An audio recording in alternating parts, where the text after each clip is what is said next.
bukan siluman, kau takkan kumaafkan. Ayo kita akhiri semua ini. Sekolah kok gambar-gambar kayak gitu, kayak TK dan lain sebagainya.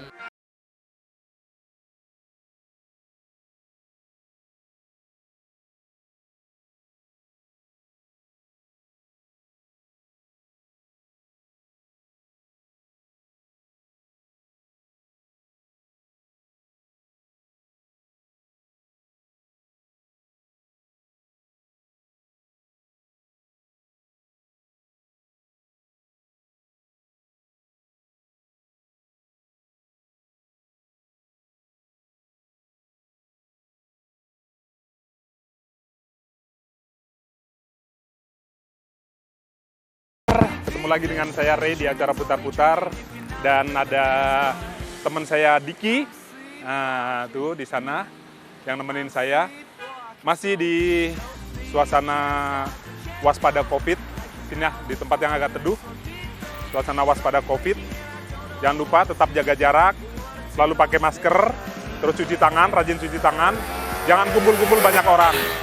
Ngomong-ngomong masalah COVID, ternyata ada beberapa kegiatan seperti halnya sekolah yang menghentikan kegiatan belajar mengajarnya.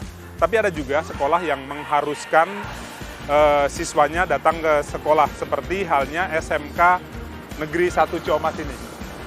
Kenapa siswanya harus datang ke sekolah? Karena ada beberapa kegiatan yang dilakukan harus bertatap muka langsung. Seperti misalnya praktek otomotif, itu nggak bisa daring terus. Nggak bisa hanya teori-teori terus, tapi harus juga dilakukan dengan cara praktek. Nah, bagaimana cara mensiasati kegiatan belajar mengajar di sekolah ini yang juga masih memperhatikan standar kesehatan atau protokol kesehatannya. Yuk kita ikutin langsung, dan kita nanti ngobrol-ngobrol dengan kepala sekolahnya, dengan pihak-pihak guru, dan juga para siswanya yang belajar di sini. Yuk.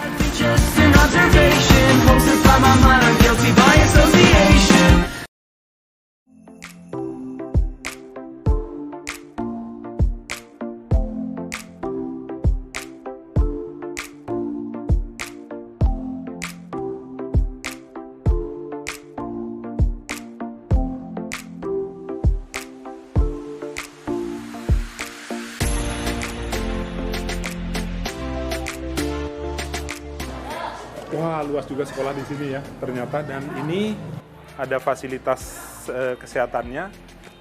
Nah, ini ada, kalau di sini cuci tangan dulu, tuh ada sabunnya. Nah, waduh, sabunnya harus dicuci lagi. Oke. Ya. Udah bersih tangan. Nah, Anda juga jangan lupa sering-sering cuci tangan. Saya sekarang sudah berada di depan ruangan kepala sekolah. Langsung aja kita ketok, kita ngobrol, kita cari informasi sejelas-jelasnya tentang SMK Negeri 1 Ciamas. Ayo.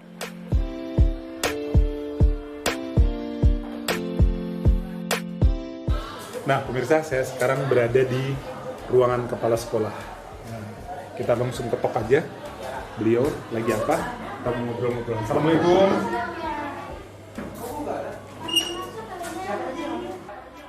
Wah, ternyata Bapak Kepala Sekolahnya lagi sibuk. Bapak, aduh, gimana Pak? Sehat? Alhamdulillah. Selalu jaga kesehatan, protokol, pakai masker. Nggak apa-apa Pak, sekarang dibuka aja maskernya, kita mau ngobrol-ngobrol Pak. Ya, saya boleh duduk ya Pak ya? Silakan. Nah pemirsa, saya sudah di ruangan Bapak Kepala Sekolah. Yang dengar-dengar baru ya Pak ya? Ya, baru 10 Juli. 10 Juli? Ya. Dari sekarang? Sebelumnya di mana Pak? SMK yang bisa dicari. Wah, begitu memasuki Ciamas ini, apa yang Bapak lihat Pak? Sebenarnya kondisi dari segi jarak sih nggak ada perubahan ya, hampir sama. Tapi dari setelah pertama kali saya masuk di Ciamas, memang setiap sekolah tuh karakternya berbeda-beda. Itu mulai dari sarana prasarananya, mulai dari sumber daya manusianya, itu agak berbeda. Tinggal semenjak pertama saya ditugaskan di sini, hanya satu yang visi saya yang saya sampaikan tadi, SMK negeri atau sekolah vokasi itu untuk mengukur keberhasilannya gampang sebenarnya. Pertama, pastikan siswa itu lulus dari sini dapat bekerja yang relevan. Tapi yang pertama juga karena kondisi juga kita kondisi pandemi ya. Masalah pekerjaan di luar juga sekarang dengan pertumbuhan ekonomi Indonesia juga agak berkurang, bisa jadi yang pengangguran meningkat, lowongan pekerja agak sulit, bahkan yang dari luar negeri pulang karena sektor-sektor tertentu sekarang lagi lockdown lah, ditutup. Nah, untuk SMK harus kreatif pertama. Saya disampaikan pertama untuk SMK, siswa SMK Ciamas, saya punya misi bahwa setiap kompetensi yang ada yang diajarkan di sekolah ini, how to get money, bagaimana mencari uang supaya mereka itu bisa mandiri. Kalau seandainya belum bekerja di perusahaan atau belum kuliah tapi bisa mencari uang. Untuk jurusan-jurusan kita arahkan pembelajarannya itu menggunakan tadi belajar sambil bekerja yang intinya bisa menghasilkan uang. Nah, itu setiap program kalian. Pak, dari sekian jurusan itu yang paling menonjol, yang seperti Bapak tadi bilang sudah menghasilkan uang, sudah mencetak tenaga-tenaga ahli, itu jurusan apa, Pak? Saya sebagai kepala sekolah, setiap jurusan itu saya unggulkan. Tapi nanti akan bergilir. Kalau nanti serentak mengarahkannya nanti agak repot. Jurusan animasi. Jurusan animasi kita coba itu arahkan mulai dari fasilitasnya, siswanya dididik benar-benar selalu ikut, baik itu dalam program pemerintah daerah, baik dalam bentuk lomba maupun proyek-proyek siswa ikut. Bahkan banyak siswa juga telah sambil bersekolah sambil mengerjakan proyek yang dari luar karena relevan dengan pembelajarannya. Animasi contoh. Pak, dalam situasi kondisi wabah seperti ini, menciptakan hal itu kan seperti Bapak akui tadi tidak mudah, Pak. Ya. Apa yang diterapkan pihak sekolah? Misalnya kan ada beberapa jurusan yang harus datang ke sekolah, terus sulit nggak mengarahkan mereka untuk mengikuti protokol yang di sekolah ini diterapkan? Memang dalam edaran Menteri walaupun dia zona merah, begini, kalau untuk sistem pembelajarannya itu menggunakan daring dalam pembelajaran teori. Tapi kalau dalam pembelajaran praktek itu tidak semua pembelajaran praktek itu bisa didaringkan. Bagaimana mensiasatinya tidak melanggar aturan? Kita menerapkan protokol COVID, jumlah siswa 36. Kita dibagi beberapa seksi, jadi bergantian di per workshop dengan area 9x872 itu kita bagi 6 orang yang praktek.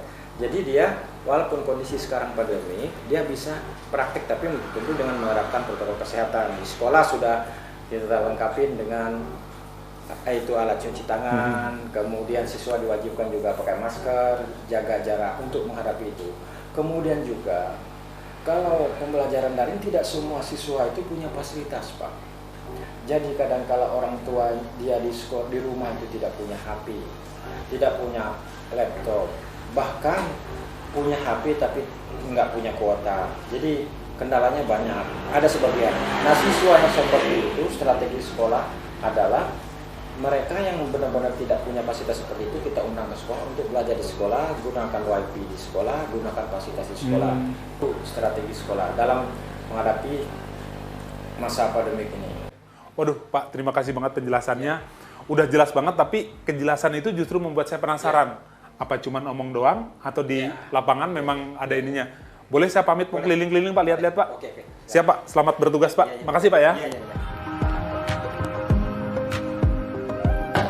Salah satu guru animasi berpikir, gimana kalau kita berbuat bikin Tegar Beriman.